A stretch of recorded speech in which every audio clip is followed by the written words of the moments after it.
자, 이제 오늘 열왕기상 우리 16장에서 마쳤죠. 23번째로 중단을 했었는데 16장까지는 사실 왕들의 이야기였습니다. 이제 오늘부터는 그 유명한 엘리야를 출발로 해서 선지자들의 이야기가 아주 다이내믹하게 등장을 하는데, 근데 사실은 어떤 학자는, 월셔라는 학자는 그 책을 보면 엘리야를 선지자 구분에 넣지 않습니다. 그러나 그가 평생을 통해 감당한 역할 때문에 후대 학자들이 그를 선지자로 불러주고 있을 뿐이죠. 자, 그러나 우리는 그게 중요한 건 아니고 어쨌든 하나님의 신실한 종으로 붙잡혀 쓰임받았던 이 엘리야의 등장을 1절서부터 좀 세밀히 살펴보도록 하겠습니다. 길르앗에 우거하는 자 중에 디셉 사람 엘리야가 누구에게 말합니까?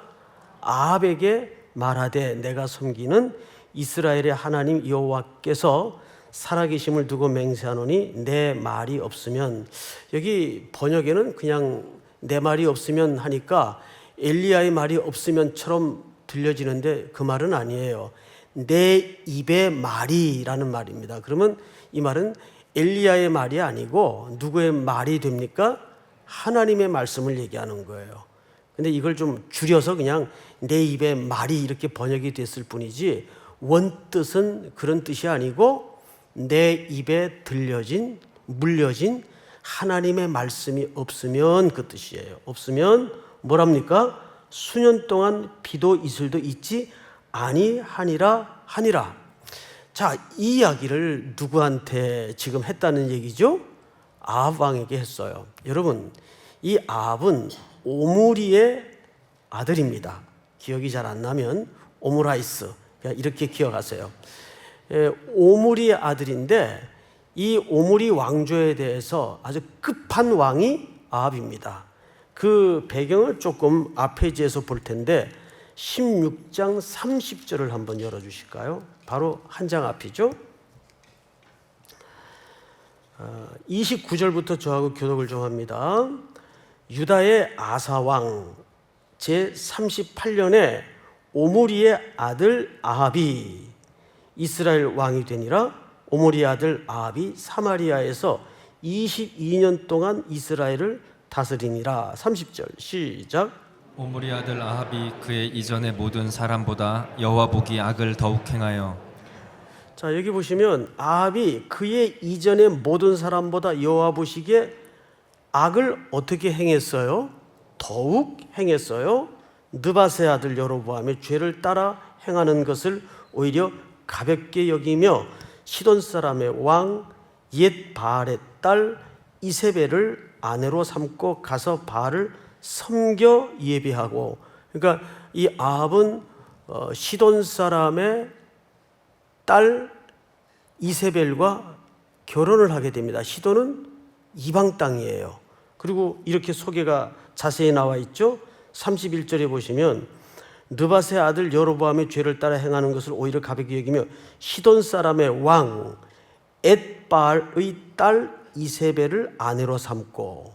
자, 여기 이세벨의 아버지 이름이 누구예요? 예, 엣바알입니다. 근데 이 바알의 우상 숭배의 근원지가 바로 시돈이에요. 그런 배경에 왕의 딸을, 그것도 이방 여인을 아합이 아내로 삼은 겁니다. 자, 여기에는 정치적인 이유가 있습니다. 조금 마저 읽고 설명을 좀 드리겠습니다. 삼는 데 그치지 않고 가서 뭐를 예배했다고 돼 있죠? 예, 바알을 예배했다고 돼 있어요. 누가? 이스라엘 왕 아합이. 자, 32절 시작. 사마리아에 건축한 바알의 신전 안에 바알을 위하여 제단을 쌓으며 또 아세라 상을 만들었으니 그는 그 이전에 이스라엘의 모든 왕보다 심히 이스라엘 하나님 여호와를 노하시게 하였더라. 누가? 아합이. 자, 34절 시작. 그 시대에 베델 사람 히엘이 여리고를 건축하였는데 그가 그 터를 쌓을 때 맏아들 아비람을 잃었고 그 성문을 세울 때 막내 아들 스굽을 잃었으니 여호와께서 눈의 아들 여호수아를 통하여 하신 말씀과 같이 되었더라. 자, 이 34절은 굉장히 중요한 그 시대를 한마디로 보여주는 중요한 그림이에요. 우리 여호수아서를 한번 띄워주실까요? 여호수아 6장 16절에 보면 유명한 예언이 있었어요. 7번째의 제사장들이 나팔을 불 때에 여호수아가 백성에게 이르되 외치라 여호와께서 너희에게 이 성을 주셨느니라. 여기서 끝나면 안 되는데, 자, 우리 본문을 좀 한번 찾읍시다. 여호수아서 6장. 제가 그 다음 절을 부탁을 안 드렸던 것 같아요. 여호수아서 6장을 다 여시고 16절서부터 다시 읽겠습니다. 자, 찾으셨습니까? 자, 여호수아서 17절을 한번 같이 읽어보시기 바랍니다. 다 같이 17절 시작. 이 성과 그 가운데 있는 모든 것은 여호와께 온전히 바치되 기생 라합과 그 집에 동거하는 자는 모두 살려주라. 이는 우리가 보낸 사자들을 그가 숨겨주었음이니라. 너희는 온전히 바치고 그 바친 것 중에서 어떤 것이든지 취하여 너희가 이스라엘 진영으로 바치는 것이 되게 하여 고통을 당하게 되지 말라. 다 같이 시작. 은금과 동철 기구들은 다 여호와께 구별될 것이니 그것을 여호와의 곳간에 드릴지니라 하니라. 이에 백성은 외치고 제사장들은 나팔을 불 때 백성이 나팔 소리를 들을 때 크게 소리질러 외치니 성벽이 무너져 내린지라. 백성이 각기 앞으로 나아가 그 성에 들어가서 그 성을 점명하고 시작. 그 성 안에 있는 모든 것을 온전히 바치되 남녀노소와 소와 양과 나귀를 칼날로 멸하니라. 여호수아가 그 땅을 정탐한 두 사람에게 이르되 그 기생의 집에 들어가서 너희가 그 여인에게 맹세한 대로 그와 그에게 속한 모든 것을 이끌어내라 하매 시작. 정탐한 젊은이들이 들어가서 라합과 그의 부모와 그의 형제와 그에게 속한 모든 것을 이끌어내고 또 그의 친족도 다 이끌어내어 그들을 이스라엘의 진영 밖에 두고 무리가 그 성과 그 가운데 있는 모든 것을 불러 사르고 은금과 동철 기구는 여호와의 집 곳간에 두었더라. 시작. 여호수아가 기생 라합과 그의 아버지의 가족과 그에게 속한 모든 것을 살렸으므로 그가 오늘까지 이스라엘 중에 거주하였으니 이는 여호수아가 여리고를 정탐하려고 보낸 사자들을 숨겼음이었더라. 26절을 다 같이 읽습니다. 시작. 여호수아가 그때 맹세하여 이르되 누구든지 일어나서 이 여리고성을 건축하는 자는 여호와 앞에서 저주를 받을 것이라. 그 기초를 쌓을 때 그의 맏아들을 잃을 것이요 그 문을 세울 때 그 막내 아들을 잃으리라 하였더라. 자, 이것이 유명한 여리고성 전투와 전명의 사건인데 여기를 여호수아가 다 멸망시키고 기생 라합의 가족을 구원하고 나서 예언한 내용입니다. 이 내용 중에 하나가 뭐냐 하면 누구든지 여리고의 기초를 놓는 자는 성문을 쌓을 때 맏아들이 죽고 그리고 그 마무리를 할 때 누가 죽는다고 돼 있어요? 막내 아들이 죽을 것이다. 자, 그러면 생각을 해보세요. 성문을 쌓을 때, 기초를 놓을 때 맏아들이 죽으면 거기서 중단을 해야 돼요. 그런데 중단을 안 하고 히엘이라는 사람이 모든 성벽이 완성될 때까지 공사를 중단했습니까? 밀어붙였습니까? 오늘 본문에 보니까 밀어붙였어요. 자, 오늘 열왕기상 16장 34절을 다시 보세요. 그 시대의 베델 사람 히엘이 여리고를 건축하였는데 이거 하면 안 되죠. 그가 그 기초를 놓을 때 맏아들 누굴 잃었죠? 아비람을 잃었어요. 이거는 누구의 예언대로 이루어지고 성취되고 있는 겁니까? 그렇죠. 여호수아의 예언대로 이루어지고 성취되고 있어요.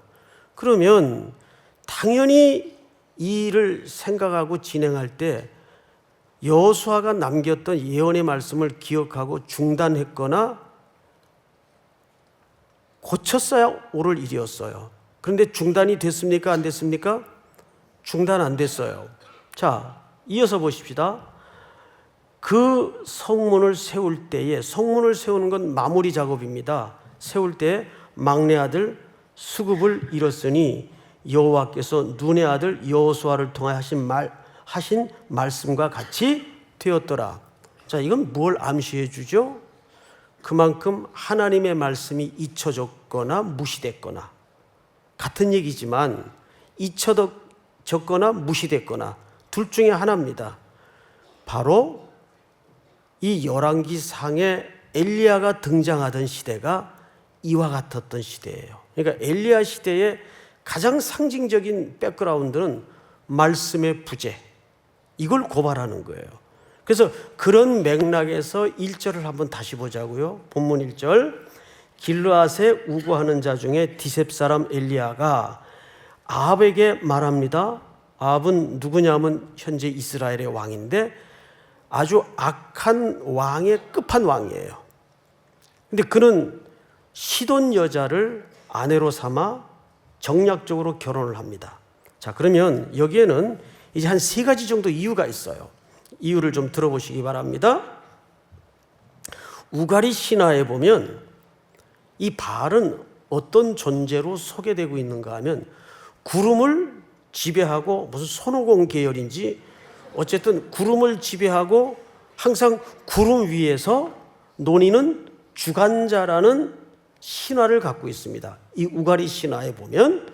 자, 그런데 두 번째는 가나안 사람들은 모든 풍요의 운명을 이 신에다 겁니다. 왜?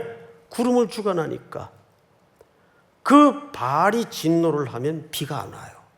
누구의 이념대로라면, 가나안 사람들의 이념대로라면. 그래서 항상 바알 앞에 벌벌 떨면서 바알을 숭배하고 바알을 숭상합니다. 지금 이 짓을 누가 흉내를 내고 있다는 말이죠? 아합이 흉내를 내고 있다는 얘기예요. 아합은 지금 어느 나라 왕입니까? 이스라엘 왕이에요. 그래서 아예 그 본산지인 엣바알의 딸, 시돈 왕이죠. 그 이세벨을 데려다가 자기 아내를 삼습니다. 이것은 사실상 정권을 유지하기 위한 정략적인 수단이면서 통치 철학이요, 종교 간의 단면을 보여주는 거예요. 자, 3번째 이유가 뭐냐면 바로 지금 말씀드린 것처럼 아합의 왕과는 이 바알 숭배를 국가 정책으로 삼은 겁니다. 엘리야는 지금 그 왕에게 말도 안 되는 이야기를, 하나님의 말씀을 빌려서 전달하고 있는 거예요. 그 내용은 이렇습니다. 내가 섬기는 이스라엘 하나님 여호와께서 살아계심을 두고 맹세하노니 내 입술에 하나님의 말씀이 없으면 수년 동안 비도 이슬도 있지 아니하니라. 자, 적어도 지금 온 나라와 이스라엘 아합 왕은, 특별히 그의 아내 이세벨은 비를 주관하는 게 누구예요? 바알이에요.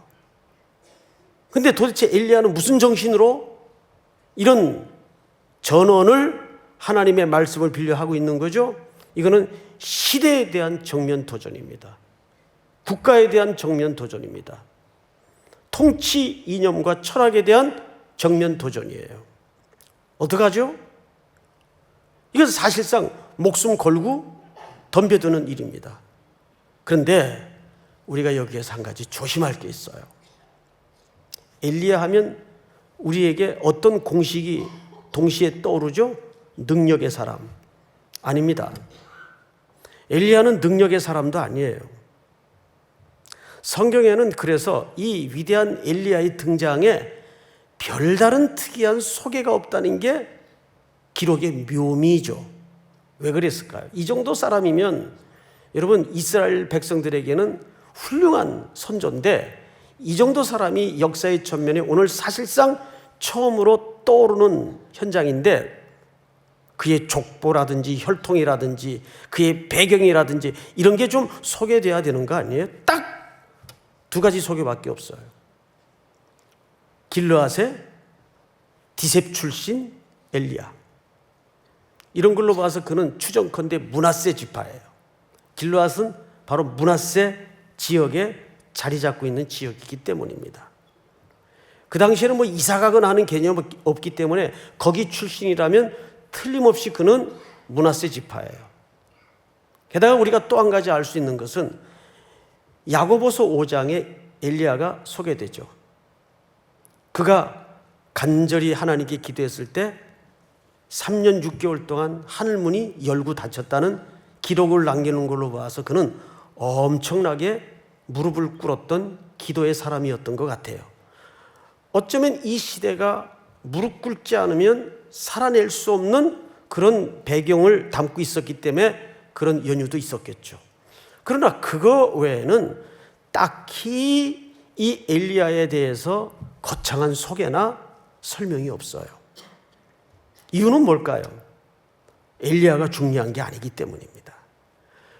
그를 사용하시는 하나님의 말씀과 하나님이 중요한 거지, 우리는 여기에서 너무 엘리야를 능력의 사람으로 추앙할 필요도 없고, 뭐 예를 들어서 그의 능력을 담고 싶거나 그의 믿음을 본받고자 하는 이런 영을 만드는 엘리야는 더더욱 성경의 본래 의도나 의미가 될 수 없다는 거죠. 그래서 오늘 말씀의 제목이 뭐로 잡혔죠? 엘리야 다시 보기. 그는 단순히 이 극악한 시대에, 비상한 시대에 하나님이 들어 사용하셨던 하나님의 도구에 불과했다는 것을 놓쳐서는 안 됩니다. 이 본문은 유독 더더욱 엘리야의 출현을 소개하면서 동시에 엘리야의 어떤 탁월함이나 비상함이나 능력을 강조하는 대목이 없어요. 물론 여기 많은 이적들이 등장하지만 그 이적의 이면에 숨겨진 메시지는 전혀 다른데 포커스가 있다는 것을 더더욱 놓쳐서는 안 됩니다. 그렇다면 과연 그 포커스가 뭘까를 우리가 한번 봐야 될 텐데, 자, 2절로 넘어갑니다. 2절. 여호와의 말씀이 엘리야에게 임하여 이르시되, 3절 다 같이 시작. 너는 여기서 떠나 동쪽으로 가서 요단 앞 그릿 시냇가에 숨고. 자, 여러분, 요단 동쪽으로 가서 어디에 숨으라고 돼 있죠? 그릿 시내라고 돼 있습니다. 시내. 자, 이 시내라는 말이 사실 와디라는 히브리 말을 쓰는데, 이 와디라는 시내는 어떤 시내인가 하면 그 요단 강이라는 원줄기도 내버려 두고 작은 지역적인 시내에 불과한 그 그릿 시냇가로 왜 보냈을까? 이 가뭄의 때에. 이 와디라는 말은 위에서 내리는 강우량에 따라서 흐르고 물이 마르는 바로 그런 시내를 얘기합니다. 그러니까 이 시내의 근본은 요단강에 있는 것도 아니고 시내 자체에 있는 것도 아니고 어디에 있어요? 위에 있어요. 우리 신명기 28장을 좀 띄워주실까요? 신명기 28장. 여호와께서 너를 위하여 하늘의 아름다운 보고를 여시사 네 땅에 때를 따라 비를 내리시고 네 손으로 하는 모든 일에 복을 주시리니 네가 많은 민족에게 꾸어줄지라도 너는 꾸지 아니할 것이요. 자, 비를 주관하시는 원천은 바알에게 있습니까? 하나님께 있습니까? 하나님께 있는 거죠. 그래서 엘리야를 그릿 시냇가로 숨기는 것도 이중적인 퍼포먼스가 있어요. 그 첫 번째가, 엘리야를 숨기는 것은 그 시대에 얼마나 하나님의 말씀이 덮여졌고 부재했던 시대인가, 그거를 엘리야 자신에게 몸의 메시지로 시대 앞에 드러내고자 하는 장치를 갖고 있는 겁니다. 엘리야를 숨깁니다. 하나님의 말씀은 지금 그에게만 임하고 있습니다. 그런데 그를 그릿 시냇가로 숨겨요. 이것은 첫째, 하나님의 말씀의 부재를 암시하는 시대적 그림이에요. 자, 여기에 또 이중적인 메시지는 조금 성경을 더 읽어보십시다. 자, 몇 절을 읽냐 하면 4절을 보실까요? 그 시냇물을 마시라 내가 까마귀들에게 명령하여 거기서 너를 먹이게 하리라. 자, 여러분 레위기 11장을 좀 한번 띄워주실까요? 레위기 11장.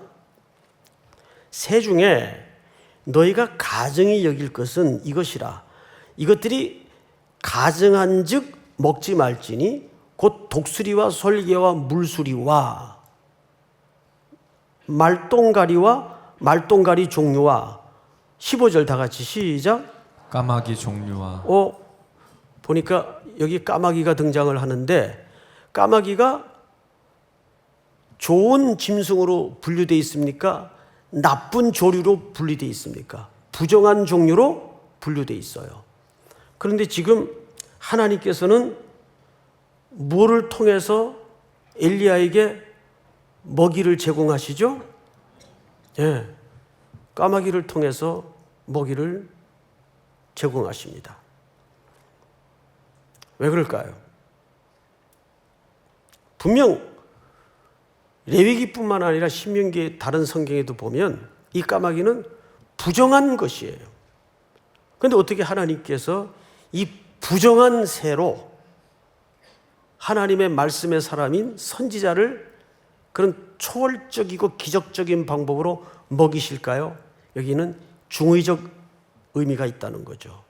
첫 번째는 지금 이것은 동시에 이스라엘 백성들의 영적인 상태를 그대로 그려내는 역할을 엘리야가 맡은 거예요. 자, 지금 이스라엘 백성들은 그들의 먹거리와 모든 생사화복을 누구에게 의존하고 누구로부터 먹고 살아야 됩니까? 그렇죠.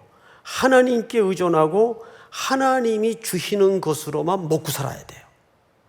그런데 그들은 지금 그 먹고 사는 문제서부터 모든 생사화복을 어디에 의지하고 어디에 의존하고 있죠?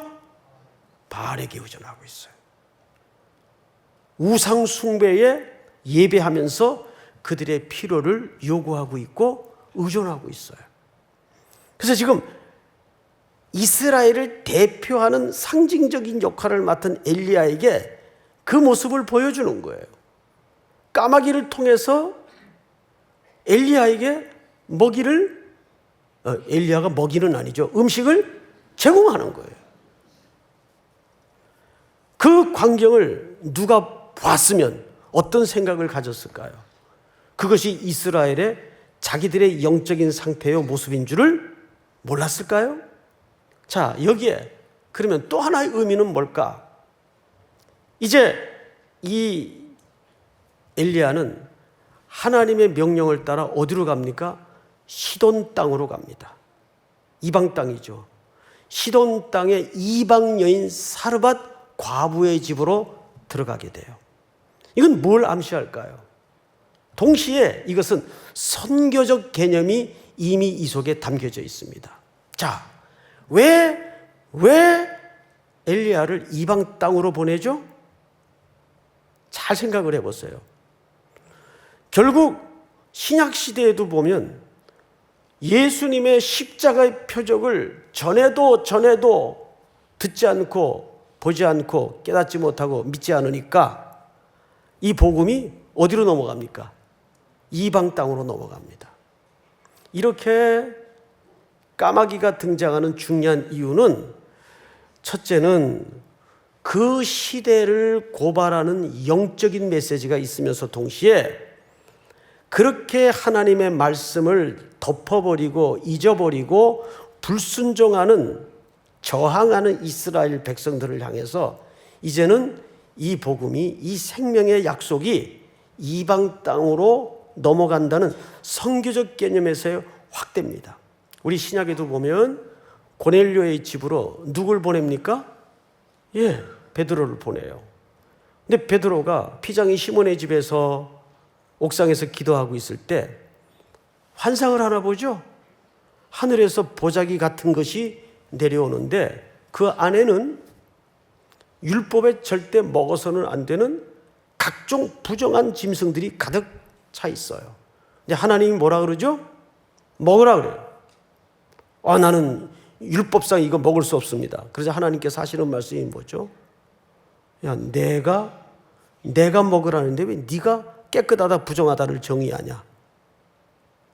그걸 보고 나서야 베드로는 고넬료의 집으로 가보니 거기에는 이미 많은 사람들이 모아져 있고 복음을 들을 수 있는 사람들이 준비되어 있다는 사실 앞에 놀라게 되죠.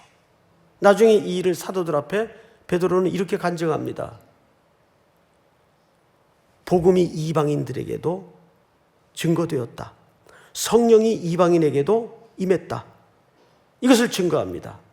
그러니까 그것은 신약 시대의 사건만이 아니라 이미 구약에도 이렇게 엘리야라는 선지자를 통해서 하나님이 계속해서 이중적인 메시지를 전하고 있는 거예요.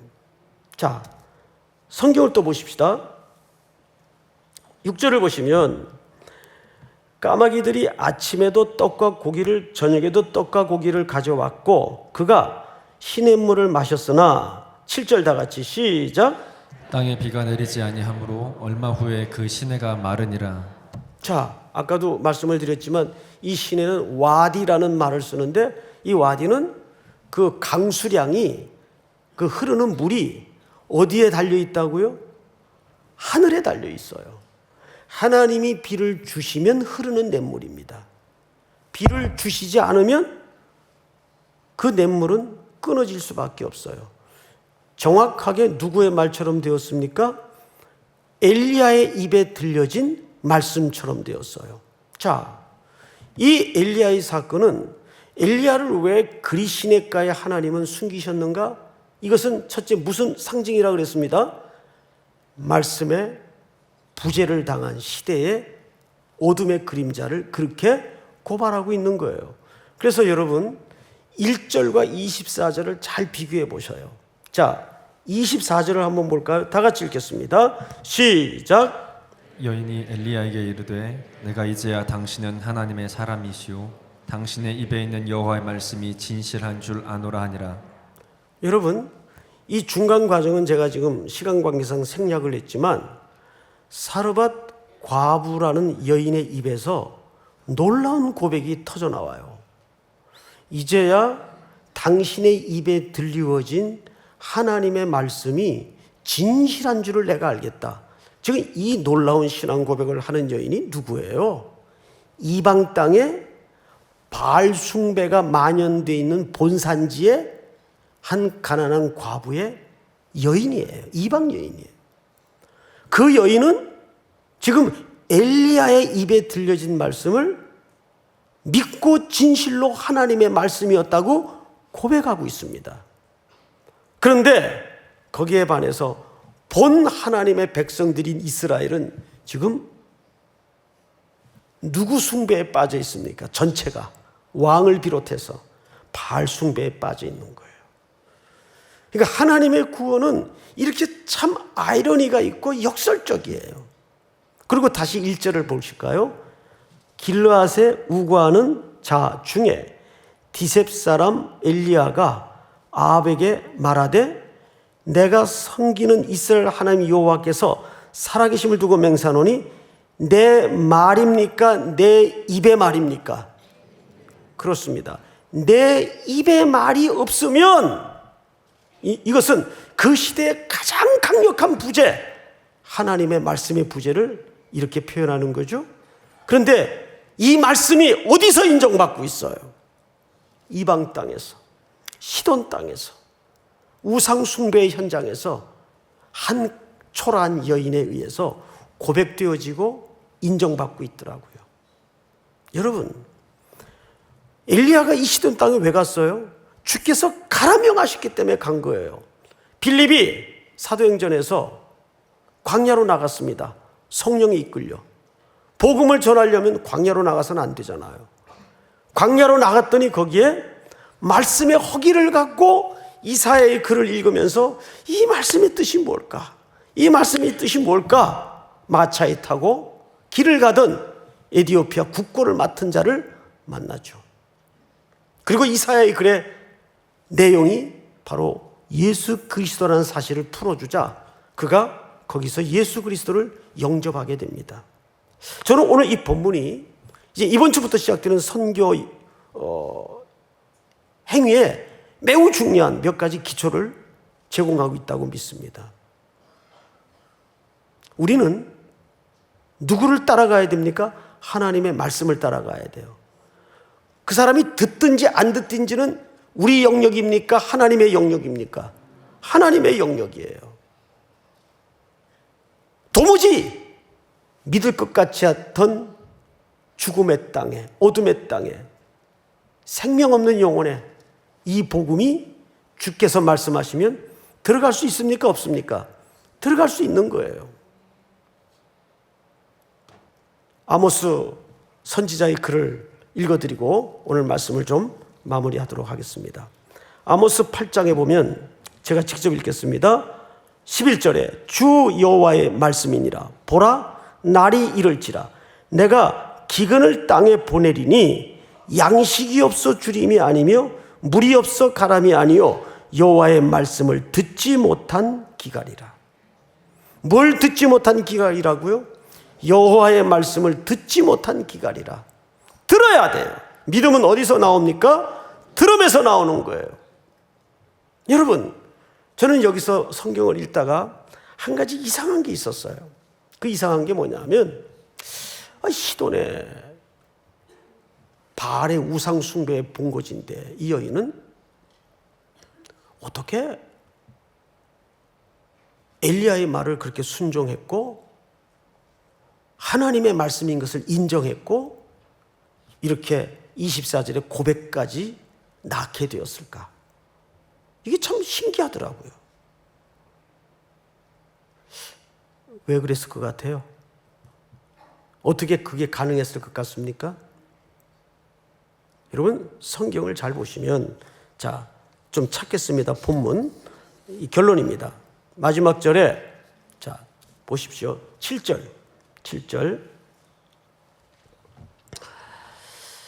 땅에 비가 내리지 아니함으로 얼마 후에 그 시내가 마르니라. 자, 시내가 마르니까 이 선지자를 하나님께서 옮겨야 되겠죠?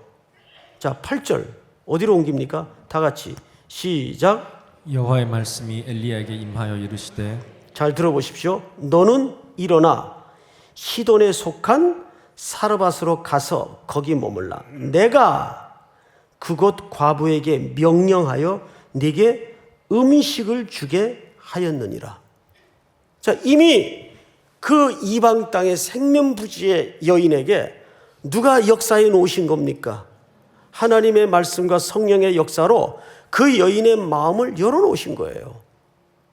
자, 선교의 주체는 누구예요? 하나님이세요.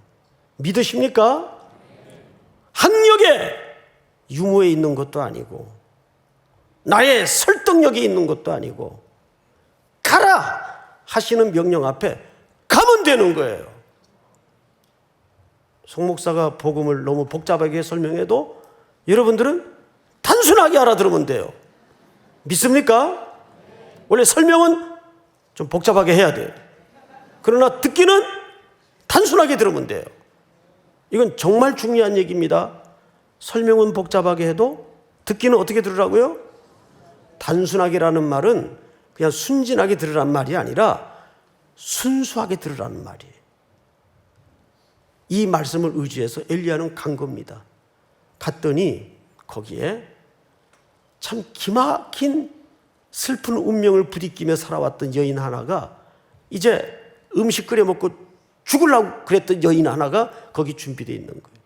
그런데 그 여인의 마음속에 이미 성삼위 하나님은 역사하셔서 엘리야가 전하는 복음의 약속을 듣도록 만들어 놨다고요. 믿습니까? 이제 장흥 목포를 시작으로 시작되는 겨울 선교회 내내 이런 만남의 축복이 있고 영혼이 깨어지고 주 앞에 돌아오는 귀로의 기적의 역사를 여러분들이 직접 경험하고 목격하는 순종과 은혜가 있기를 주의 이름으로 축원하고 축복합니다. 우리 다 일어나십시다. 주님 말씀하시면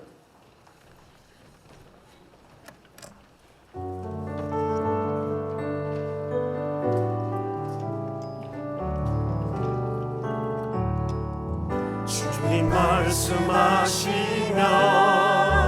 내가 나가리라. 주님 뜻이 아니면 내가 멈춰서리다. 나의 가고 서는 것 주님 뜻에 있으니 오 주님 나를 이끄소서. 주님 말씀하시면 내가 나가리라. 주님 뜻이 아니면 내가 멈춰서리다. 나의 가고 서는 것 주님 뜻에 있으니 오 주님 나를 이끄소서. 뜻하신 그곳에 나 있기 원합니다. 뜻하신 그곳에 나 있기 원합니다. 이끄시는 대로 순종하며 살리리. 연약한 내 영혼 통하여 일하소서. 주님 나라와 그 뜻을 위하여 뜻하신 그곳에 나 있기 원합니다. 이끄시는 대로 순종하며 살리니 연약한 내 영혼 통하여 일하소서.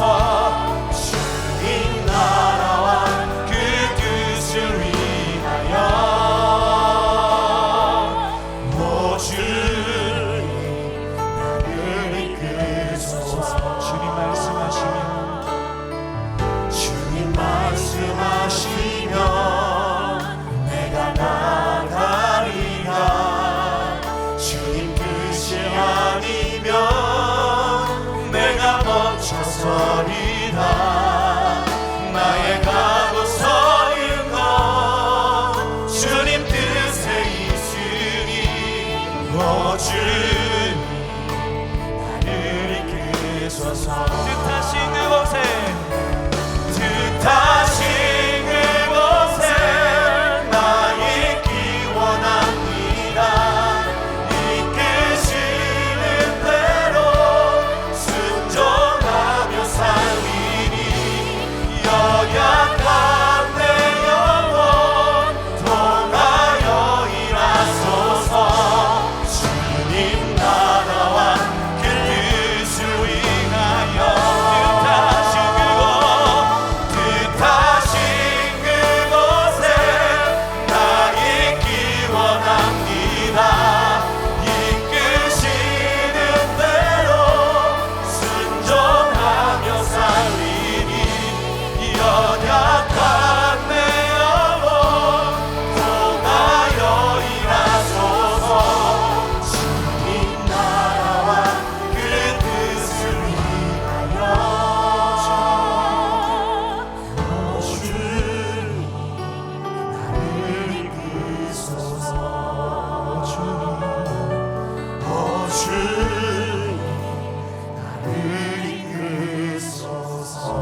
우리 한번 서신 채로 기도합니다. 다 같이 한번 눈을 감고 첫 주일을 이렇게 은혜 가운데 맞춰갑니다. 한 세 가지 제목을 놓고 기도한 후고 헤어지면 좋겠습니다. 첫째는 오늘 주신 말씀처럼 주님, 새해에는 내 삶 속에 말씀이 부재되지 않도록 항상 말씀을 듣고 공부하는 자리에, 예배하는 자리에 머물도록 이끌어 주시옵소서. 주님이 가라 하는 곳에 가고 서라 하는 곳에 서겠습니다. 멈추라는 곳에 멈추겠습니다. 아무리 두렵고 깜깜한 미래의 길일지라도 그곳에 주님이 명하시면 내 온 인생을 걸고 그 길을 걷겠습니다. 당장 이번 목요일부터 시작되는 목포와 장성교를 위해서 기도해 주시고 2019년도 실질적인 약속을 하나 합시다. 저녁 예배 자리에 항상 머물러 앉도록 내 모든 건강과 환경과 은혜를 새롭게 하여 주시옵소서. 주여 부른 다음에 소리내어 통성으로 기도합니다. 주여